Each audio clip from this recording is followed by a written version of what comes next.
So you're looking for a place to start, and you also want something that's going to hit hard, that's going to be strong, that's going to make your presence known, but you still want it to be at least somewhat beginner friendly. That's what we have here. 10 fragrances that hit hard, they're strong, they're a great starting point if you're starting to look into the world of collecting fragrances, or at the very least just adding a couple into your life to wear them often.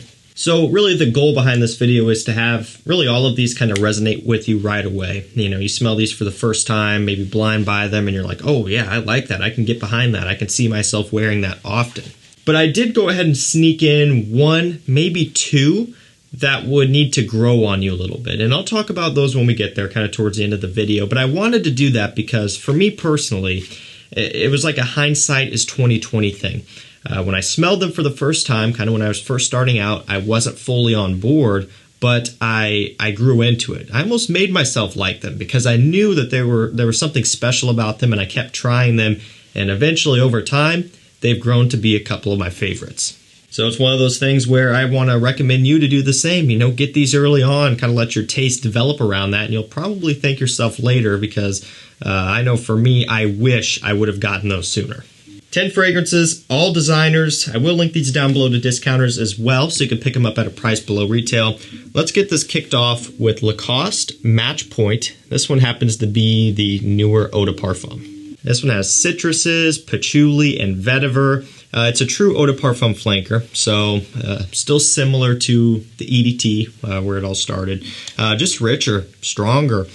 The patchouli comes through, gives it a little bit more of a richness, a slight earthiness. Now, don't get me wrong, it is still very, very wearable, very green, very fresh, very aromatic. This is very much a springtime scent. The bottle looks as such. Of course, they have the tennis theme going on with this one, and with the eau de toilette as well. And it really does smell like it. It smells like you're out on a tennis court, or for me, when I smell this, I kind of think of being out on like a golf course or something. I don't play golf, I never have, but when I picture in my mind a golf course and I see all the green grass and the trees around, and you're just out there in the sun having fun with your buds, it's kind of what this smells like. So you can imagine that this one would be very wearable, very easy if you're just getting into fragrances. You'll pick this one up and you'll think it smells nice. People around you will also think you smell great because it has that modern kind of woody, trendy smell to it. And the eau de parfum happens to be very strong. This is a hard hitter. I mean, this stuff, it goes pretty strong, lasts a long time, and really makes an impact. Next up, we have Versace Dylan Blue. Okay, so really for me, it had to be in here. And also, I think for the price, one of the best fragrances out there for men, okay? And just in general, and I know that's a big statement to make, but I stick behind it. Again, we're talking for the price. If you have an unlimited budget, I would definitely probably be thinking of some other things, right? Best ever for men, but you know, not everyone has an unlimited budget. Most people don't. And so if you don't want to spend a crazy amount of money, Dylan Blue is amazing. This is also one that I got pretty early on. I loved it right away. And believe it or not, even now, I still like this fragrance. I still wear it relatively often, especially when it's warmer outside. Bergamot, ambroxan, watery notes, incense are some of the main notes. There might even be a patchouli in here as well because when this first came out, it was getting compared a lot to Acqua di Gio Profumo and, you know, of course, Dior Sauvage. A lot of people were saying it's kind of a hybrid, and I see to some instance where you're coming from, but, you know, after spending years with this one, it really does kind of stand on its own to me. I mean, don't get me wrong, it is blue fragrance inspired. You know, it does have that Sauvage, Aqua Atlantique type of smell to it, but the sweetness goes to a whole different level here. The smokiness comes through a lot stronger. It's just a different wearing experience, but it's really, really nice for warm weather. It works great for cooler weather as well. You could wear it in the wintertime. My preference is warmer weather for this one though. I don't know, I just like how it sweetens up even a little bit more when you wear it in the spring and early summer. It's a great evening out scent. It's very wearable. It's a great compliment getter and incredibly strong. One of the stronger blue fragrances in my collection. It rivals Sauvage and Aqua Atlantique for me, and that's saying something because those are beasts as well. Remember, we're only looking at about $45 or so for this one. This is a 200 milliliter bottle here, and I believe these go for into the mid upper 60s, which when you think about it, for an extra 100 milliliters, that's a great deal, especially if you're going to wear this often. Amazing stuff. A little bit goes a long way. Big time compliment getter, big heavy hitter for beginners. Or, I mean, even for advanced people as well. Works for everybody. Next up, another one that I've been enjoying a lot lately, also falling around the same price as Dylan Blue. It's LALIQUE White and Black. Cardamom, vanilla, and lavender are some of the main notes. So this one, if you've been kind of keeping up here lately, is kind of a little bit of a Layton-inspired scent. Now, not 100% Layton, right? Really, you would be hard-pressed to find any 100% replica of a fragrance out there, you know, clones and all of that. There's always going to be some slight differences depending on how well you know the scent, right? You know, a lot of people could pick this up and say, smells very similar to Layton, but it's not Layton. You know, if they were doing a blind test, I would probably be able to tell as well that it's not Layton if I were smelling this blind, because there are key differences. But what I do find is that this one is more close to Layton than not by a long shot. So it opens up spicy up top, a little bit of a sweetness from the vanilla, cinnamon, lavender is in there, kind of giving it a masculine, fresh balance. This DNA is absolutely incredible.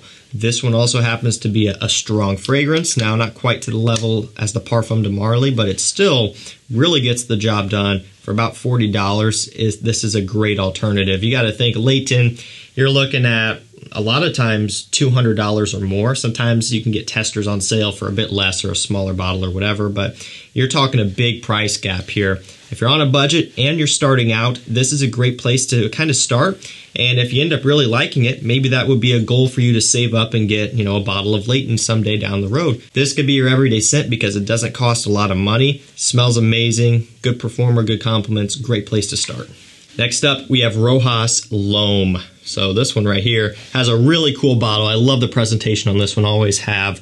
Has a texture to it, right? Nothing on the back, front, just a little plaque there. Very minimal, very simplistic, silver accenting going on. Very cool presentation. You can tell it's not just a stock bottle, right? You know, I always think it's cool when brands go the extra mile to at least do something a little bit different. Now the scent itself, it may remind you of bits and pieces of some other things out there. For me, this is a little bit reminiscent of Dolce & Gabbana K, right? EDT, EDP, whatever. Has a little bit of that smell. Now, I'm not a fan of Dolce & Gabbana K. I don't really care for it all that much. I'm not saying it's bad. Just for me, I felt it was lacking in some areas, but I like this one a lot. So if you also are not a fan of K, you will probably still be able to appreciate this one because it goes the extra mile and it does do something different. Blood orange, juniper berries, pineapple. It's aromatic, it's bright. It has overall a nice masculine edge to it, you know, kind of a refined, gentlemanly smell. Where Dolce & Gabbana K is more youthful and probably a bit more basic and generic. This one has richness, it has depth. Believe it or not, a little bit of complexity. It actually gets a little bit sweeter in the dry down as well. It transitions a good amount between when you first spray it on and when it finally settles after several hours, right? It really kind of takes you on a little bit of a journey, and I think that's pretty cool, especially given that this one also is not that expensive either. Next up, we have La Nuit de l'Homme Eau de Parfum by Yves Saint Laurent. So there's endless flankers of both La Nuit de l'Homme and L'Homme. But I do really like this EDP. Cardamom, tonka bean, and leather, some of the main notes. Of course, as a signature cardamom note, La Nuit de l'Homme pretty much is what put that note on the map, at least as far as designers go. You know, if you ask anyone if they have smelled cardamom or if they like it, they'll be like, oh yeah, I've smelled cardamom, La Nuit de l'Homme. And they think, you know, they're an expert on cardamom now, right? And to be fair, at least on the designer side, the note isn't used nearly as much as a lot of other notes, or, you know, even over on the niche side as well. It's used a bit more in some instances, but they really kind of capitalized on that note, and I'm glad they did because it's an amazing smell. So you get that note, gives a little bit of a spiciness, an oriental feel. You get some leather here in the base of this one. It's not too strong or too earthy. It's a more modern designer level leather. And then also the tonka bean giving it a sweetness, a little bit of a powder, not too strong of a powderiness though.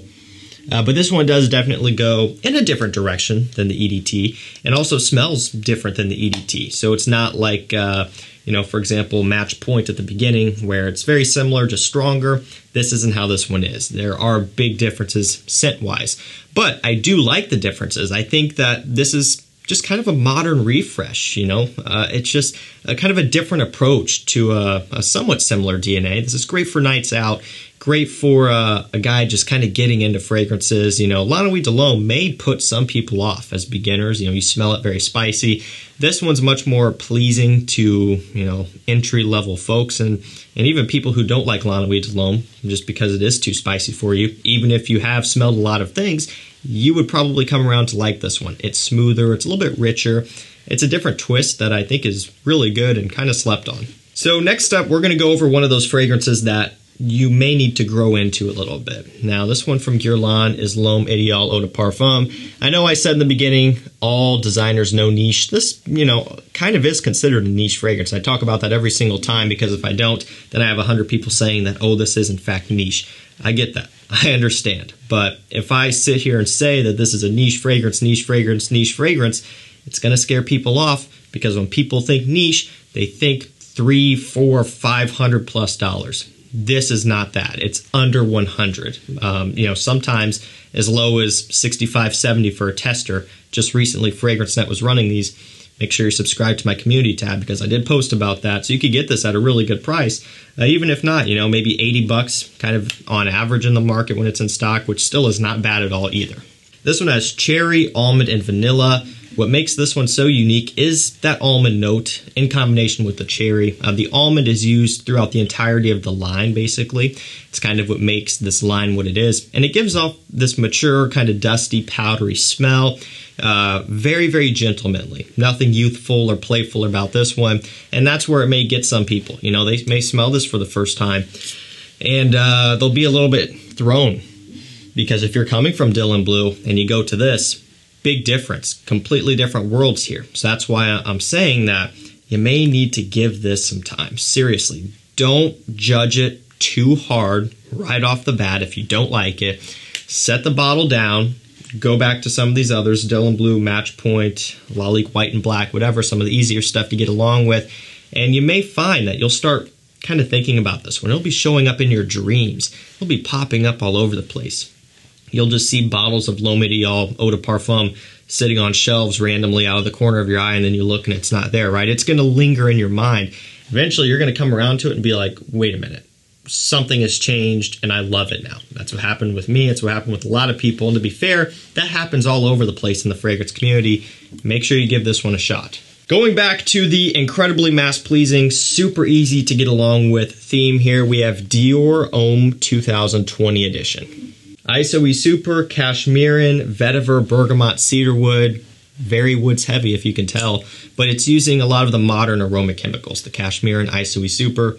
I've talked about this before, that almost seems to be the new trend. You know, it was Ambroxan going strong there for a while, and actually still is. There are still Ambroxan blue fragrances being released, but now there are lots and lots of Cashmerean ISOE Super fragrances popping up all over the place, and for good reason. It does smell trendy and modern and new. This smells like a young gentleman who is dressed well, has good style, has confidence, you know, has a little bit of disposable income to be able to purchase a Dior fragrance, right? Typically on discount are still $80+. So what this one is, man, it's the new style of men's fragrances. And for me, I've grown on it, or it's grown on me a lot. I've probably grown on the fragrance as well, because I hated it at first and it probably hated me, but now we're mutual. You know, we're pretty cool, I think. And so for me, I can understand what their goal is, and I can tell that it does achieve that goal amazingly. I mean, getting compliments, smelling good, smelling modern, smelling trendy. It does all of that, and I have to give it to them. So let's go with a fragrance from a brand that you don't normally think of, but these couple fragrances here I think are really good. I'm featuring one, but I'll talk about the other in a second. It's Diesel Bad Intense. So this one and the original I think are solid. I would prefer the Intense, but I still think the original is good.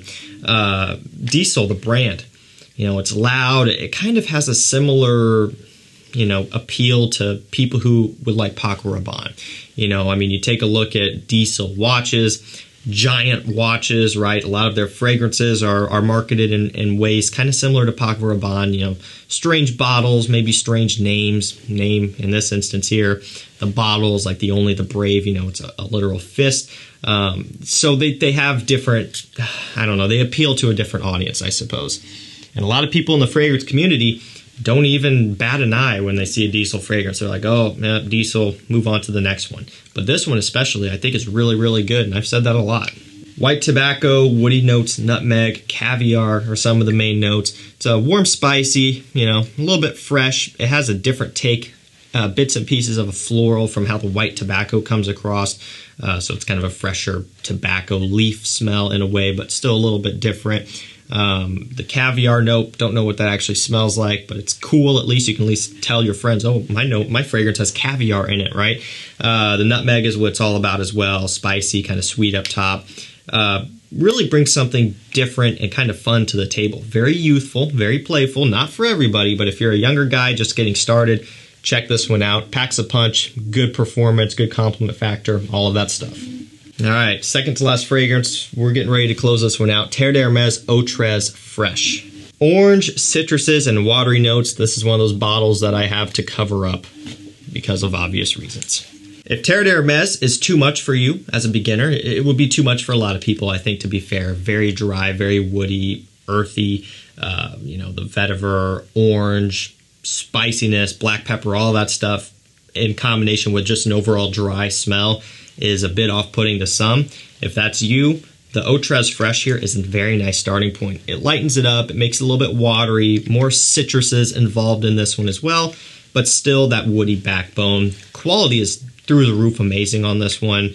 Performance is pretty good as well, being that it is kind of their fresh version. And all around, I can recommend this one highly for someone just getting into fragrances. And this is a great jumping off point to explore the rest of the line. We're going to end this one with another fairly affordable one now as the prices finally come down. It's Bentley for Men SILVERLAKE. Violet leaves, lemon, mint, and amberwood are some of the main notes. Smells a little bit like Acqua di Gio / Acqua di Gio Profondo, modern, trendy aquatic with a mintiness, a little bit of an ambroxan touch in there. All that thing, You guys have smelled similar things before, but those similar things may cost a lot more money and, on some people may not perform as good. What's crazy about this one is I've gotten great performance out of this since the beginning. It is an eau de parfum, but typically fragrances in this category don't do that well on people, but this one here does great on myself, and I know I'm not the only one. It's another one that's modern, trendy, fun, very summer-oriented, smells fantastic in the heat, and it's a great place to start if you're just getting into fragrances. Alrighty, that's going to do it for me. That is 10 hard-hitting and strong fragrances for fragrance beginners, right? If you want something that packs a punch right out of the gate, check these out. Links to these will be down below as well, so that way you can pick them up at a price below retail. That's going to do it for me. Thank you so much for watching. Stay safe, stay healthy. We'll see you tomorrow with another one. Take care.